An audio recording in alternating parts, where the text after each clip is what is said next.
Well, hello there, little Bluebell. It's an honor to finally make your acquaintance after all this time. Oh, of course. Forgive me for the informalities. My name is Alois Trancy. I've noticed you at these parties quite a bit recently, though of course, up until now, you've always been with someone. I haven't had a chance to introduce myself until just now, when opportunity struck. I noticed that you've been standing in this corner for an awfully long time. Oh? Why should I not remind you of this? Are you alone for a negative reason? Your fiancé left you. And why did he do this? You'd rather not say, or you're embarrassed to say? What's the difference? What on earth do you think? If you'd rather not say, it means that it's a private matter. If you're embarrassed to say, that leads me to believe that you think I'll leave you for the same reasons. So tell me, Bluebell, which is it? You're embarrassed to say? Well, I assure you, I have no intention of leaving you so soon. After all, you do seem rather interesting, at least from what I've seen of you. So tell me, why did your fiancé take his leave? He grew bored? Well, then why not take you with him? I beg your pardon? He said that he was bored of you? Dear, you wouldn't mind giving me his name, would you? Well, what do you think I need it for? I'm going to send him a little gift. Oh, it's nothing. Just something to make his morning tea a bit more flavourful. No, nothing like that. Just a little sedative that I'm sure he'd enjoy before a business meeting. Oh my! You gave up his name quite easily. I take it this isn't the first time he's abandoned you? How rude of him. That brings to mind two thoughts, though. The first being, if he's truly a noble, he really doesn't deserve to be one. A true noble excuses themselves with dignity and grace. They don't simply say, "Oh, you're boring me, I'm out of here." They make up a reason to leave, and then they leave. They don't make you feel bad about yourself when they leave you. As for my second thought, do forgive me if this is a bit forward, but it's his loss, really. And you should be glad that you're rid of him. Why do you think? He's been acting like this for the longest time. Trust me, dear, I've noticed. I've been observing you, I suppose you could say, ever since you caught my eye at the first party I saw you at. After that, I could only look on in amusement, too intrigued to look away, yet for some reason too intimidated by your asshole fiancé to approach. Oh? Did that draw a faint giggle from your throat, Bluebell? How utterly delightful. I take it you weren't very fond of him? Oh, I most certainly agree. Who in their right mind would be fond of a boring jackass like him? Well, good. I'm glad that you at least have some sense of taste in that brain of yours. Speaking of which, I noticed that you're a bit more talkative than usual. Is it because he isn't around to silence you, or perhaps is it from all the drinks you've been having tonight? Oh, indeed, I did notice. It's all right, though, there's nothing to be ashamed of. After all, you've just had your heart broken. There's nothing wrong with trying to indulge in something a bit more enjoyable than sorrow. Indeed, alcohol does help a little at first, but I hope you don't seek this as a permanent solution. That isn't going to work, you know. Really? You know that? All right then, As long as you're not drinking too much, and you're not using it as a permanent solution, I won't make your night worse by lecturing you. It's no trouble at all, really, Bluebell. I'm just looking out for you, like any caring fellow guest would. Oh? You already have a permanent solution in mind? And what might that be? I beg your pardon? Your permanent solution is me? What do you mean by that? Oh, dear. You've noticed me staring all those times. I see. And I take it I made you uncomfortable, so in order to get over this heartbreak of yours, you're going to torment me in retribution? No? Then how can I possibly be a permanent Did you just kiss me?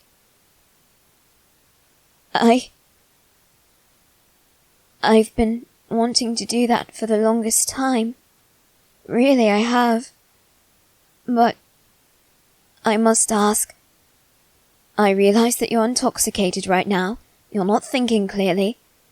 But in the future, please let me know you're going to kiss me before you do. I'd rather not discuss it at this moment, but I promise when you come to your senses, I'll tell you all about it. Well, it's a bit of a serious topic, and I'd prefer for you to be fully aware of what I'm saying, and not prepared to blab it out to anyone who asks. Indeed, I can be smart from time to time. Now, you seem to be incredibly out of your wits. Should I take you to bed? I know this isn't your home, and it's not mine either, but the host did say on the invitations that we're allowed to spend the night. Come on, I know where all the bedrooms are. I'll take you there. Don't make jokes like that. That was just a joke, right? Alright, good. Really though, don't make jokes like that. It's not true. I would never attempt to lie beside you and cuddle you while you're intoxicated. That would be completely taking advantage of you, and I am not going to take advantage of someone. But you see, there's an issue with that statement. Do you want to know what it is? Alright, you say I'm not taking advantage of you if you want it, but when you're intoxicated, you say the first thing that comes to your mind because you're not afraid of the consequences, because the alcohol numbs your inhibitions. It makes you less afraid of what's to come. That's why so many people get into fights, physical and verbal. That's why so many people do drunk love confessions, such as the one you just gave me, and others. They sometimes end up being taken advantage of. And if I lacked the decency that every other human in this world should possess, you would be at great risk of being taken advantage of. You can say that all you want, but I can't guarantee that you're not just saying the first thing that pops into your head and getting in an argument over it. So no, even if you want me to keep you company by lying beside you and holding you, I'm not going to. Because I can't guarantee that you truly want that. Once you've sobered up, sure, I might lie beside you. I might hold you in my arms and tell you how much I love you.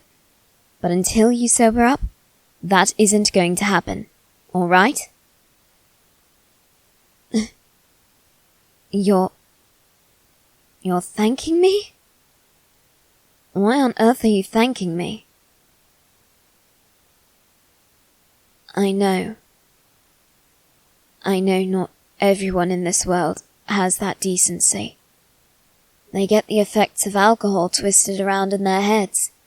They think that because it numbs your inhibitions and makes you less afraid of the consequences of your actions, that you won't care about what will happen if you tell the truth.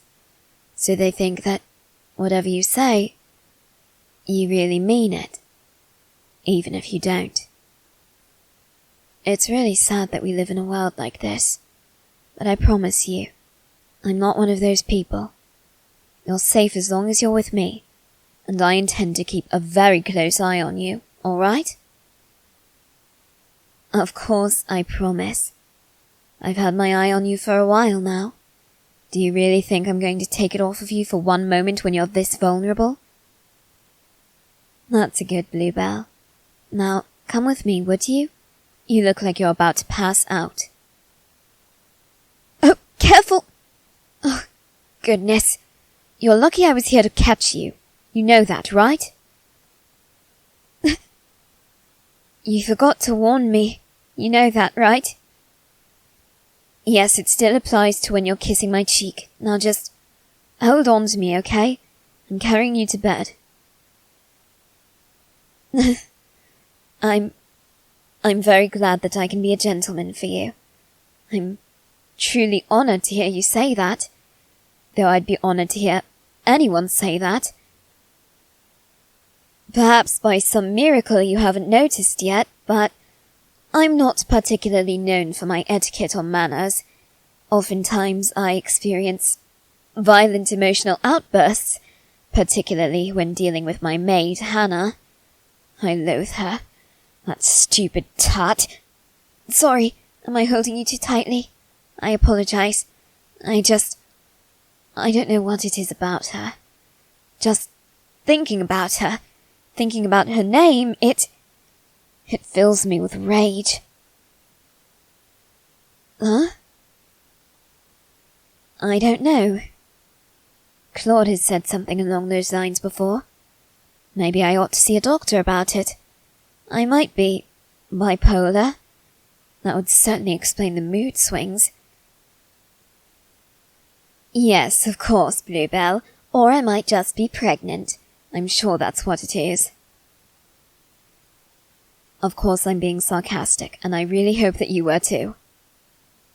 All right, good. Now, here we are. I'll lay you down as gently as I can. There. Are you comfortable? Of course I can tuck you in. Here. Are you warm enough? Good. Now, there's a chair over there in the corner of the room. I'll stay there and watch you all night if I have to. I promise. I won't leave you for one moment. Now, sleep well, all right? And in the morning, if you think you're going to be sick, try not to get sick on the bed. Because if you do, you're going to have to clean it up, and I'm sure you don't want that, do you? All right. Now close your eyes and get some rest, would you? I'll still be here when the sun comes up.